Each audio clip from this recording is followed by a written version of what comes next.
ഓം നമോ ഭഗവതേ വാസുദേവായ.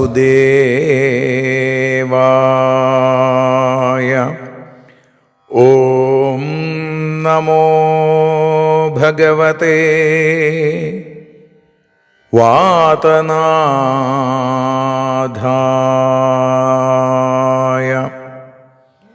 മൂകം കരോതി വാചാലം പങ്കും ലംഘയത്തെ ഗിരിം യൽകൃപാതമഹം വന്ദേ പരമാനന്ദമാധവം.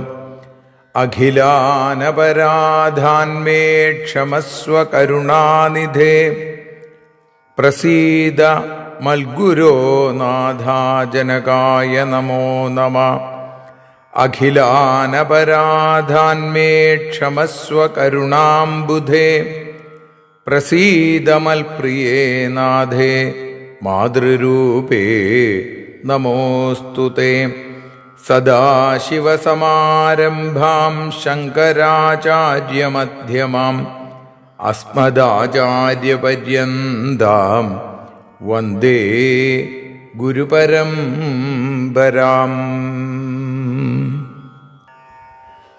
നാരായണീയ മധുരം എന്ന ഈ അക്ഷരസപര്യ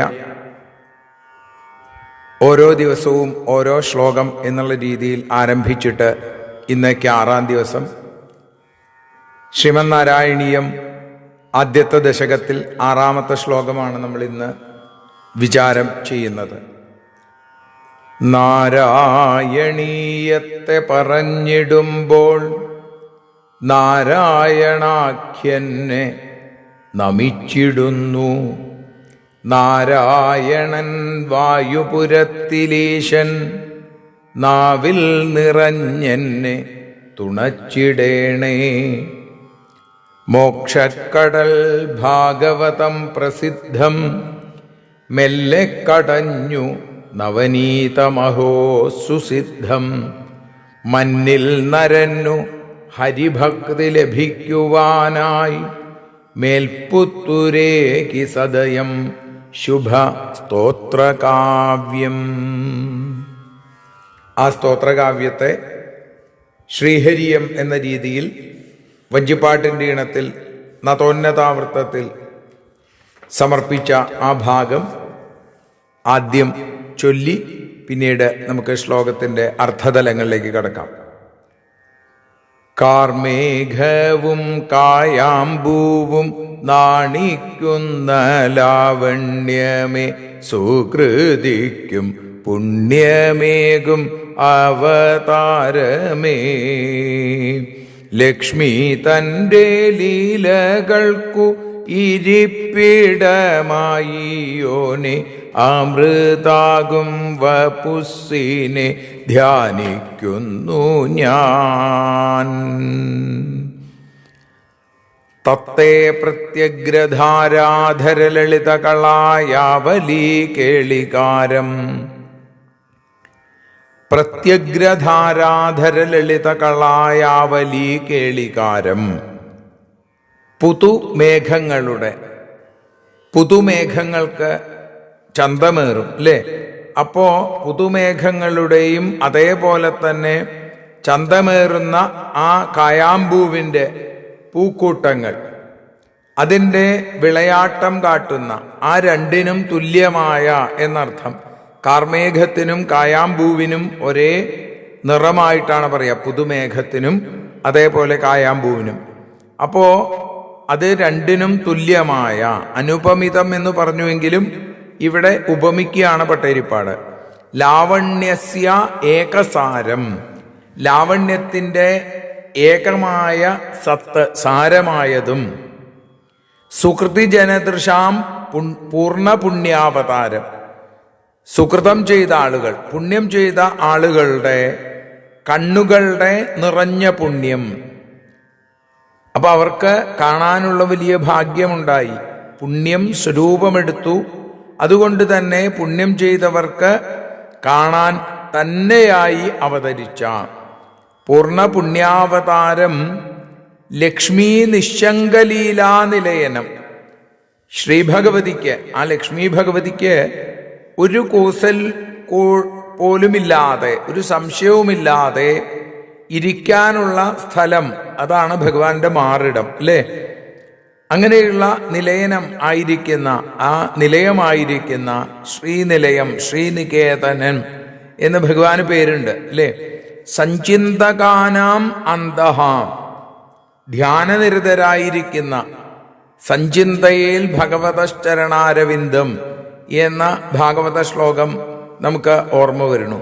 അപ്പൊ ഇവിടെ ആ കപിലോപദേശത്തിലാണ് ആ ശ്ലോകം തൃതീയ സ്കന്ധത്തിൽ 28-ാമത്തെ ആ അധ്യായത്തിൽ കാണാൻ സാധിക്കാം. ഇപ്പം ഇവിടെ അങ്ങനെ ധ്യാനനിരതരായിരിക്കുന്ന ആളുകളുടെ ഉള്ളിൽ അമൃതസ്യന്ത സന്തോഹം സിഞ്ചൽ, അമൃതധാരയെ വർഷിക്കുന്ന, അമൃതസ്യന്ത സന്തോഹം സിഞ്ചൽ, അതിനെ വർഷിക്കുന്ന, തത്തേ വപു, അവിടുത്തെ ആ ശരീരത്തെ, ഹേ മാരുതാകാരനാഥ, അല്ലയോ മാരുത പുരിയിൽ വാഴുന്ന ഭഗവാനെ, ഹേ ഗുരുവായൂരപ്പ, അനുകലയെ ഞാൻ നിരന്തരമായി ധ്യാനിക്കുന്നു. തത്തേ വപു അനുകലയെ, വപുരനുകലയെ, എങ്ങനെ? ഞാൻ എപ്പോഴും അതിനെ ധ്യാനിച്ചു കൊണ്ടിരിക്കണു, സ്മരിച്ചു കൊണ്ടിരിക്കണു എന്നാണ്. അപ്പോ ആ വിളവ് മുത്തുമണി, അതിൽ ഒരു പളപളപ്പുണ്ടാവും, അതിനാണ് ലാവണ്യം എന്ന് പറയുന്നത്. അപ്പോ പുണ്യപൂർണാവതാരം എന്നും പൂർണ്ണപുണ്യാവതാരം എന്നും രണ്ടും പറയാറുണ്ട്, ഭാഷാന്തരമുണ്ട്. പക്ഷേ ഇവിടെ വ്യാഖ്യാതാക്കൾ പറയുകയാണ്, പുണ്യത്തിനാണ് പൂർണ്ണത വരേണ്ടത്, അല്ലാതെ പൂർണ്ണതയുടെ പുണ്യമല്ല. അതുകൊണ്ടാണ് ഇവിടെ പൂർണ്ണപുണ്യാവതാരം എന്നെഴുതിയത്. അപ്പോൾ പുണ്യപൂർണാവതാരം, പുണ്യം നിറഞ്ഞ പൂർണ്ണമായ അവതാരമല്ല, മറിച്ച് പുണ്യം പൂർണ്ണമായിരിക്കുന്ന, പുണ്യത്തിന് പൂർണ്ണത വന്നേക്കാണ്. അതുകൊണ്ടാണ് ഇവിടെ പൂർണ്ണ പുണ്യാവതാരം എന്ന് പറയുന്നത് എന്ന് പണ്ഡിതന്മാർ ചൂണ്ടിക്കാണിക്കുന്നു. അങ്ങനെ ആ അതിസുന്ദരമായിരിക്കുന്ന, സുകൃതം ചെയ്തവരുടെ കണ്ണുകൾക്ക് അമൃതധാരയായിരിക്കുന്ന, പുതുകാർമേഘവും കായാമ്പൂവും നാണിക്കുന്ന, അല്ലെങ്കിൽ അതിന് തുല്യമായിരിക്കുന്ന സ്വരൂപമുള്ള, നിരന്തരം ധ്യാനിക്കുന്ന ആളുകളുടെ ആ ഹൃദയത്തിൽ അമൃതവർഷത്തെ പെയ്യുന്ന അവിടുത്തെ ദിവ്യമായ പുണ്യം നിറഞ്ഞ ആ സ്വരൂപത്തെ, ആ ശരീരത്തെ ഞാൻ അനുകലയെ നിരന്തരമായി ധ്യാനിച്ചു കൊണ്ടിരിക്കണു ഭഗവാനെ എന്ന് പറയുന്നു 6-ാമത്തെ ശ്ലോകത്തിൽ. ആ ശ്ലോകം നമുക്ക് ഒരിക്കൽ കൂടി ശ്രദ്ധയോടുകൂടി പാരായണം ചെയ്ത് സമർപ്പിക്കാം. തത്തേ പ്രത്യഗ്രധാരാധരലളിതകളായാവലീ കേളികാരം ലാവണ്യസ്യൈകസാരം സുകൃതിജനദൃശാം പൂർണ്ണപുണ്യാവതാരം ലക്ഷ്മീ നിശങ്കലീലാനിലയനമൃതസ്യന്ത സന്തോഹമന്ത സിഞ്ചൽ സഞ്ചിന്തകാനാം വപുരനുകലയേ മാരുതാകാരനാഥ.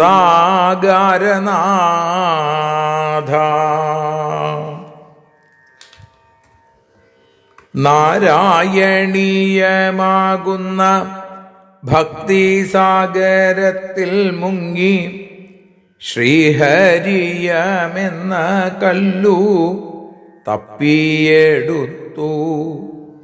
മുത്തും പവിഴവും പോലെ ഭക്തിപൂർവം ഞാനിക്കല്ലും മുരഹരി പാദങ്ങളിൽ സമർപ്പിക്കുന്നു.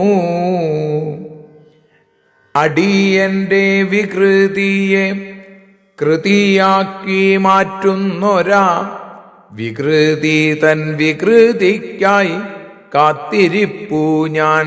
സർവത്ര നാരായണ നാമ സങ്കീർത്തനം നാരായണ നാരായണ നാരായണ.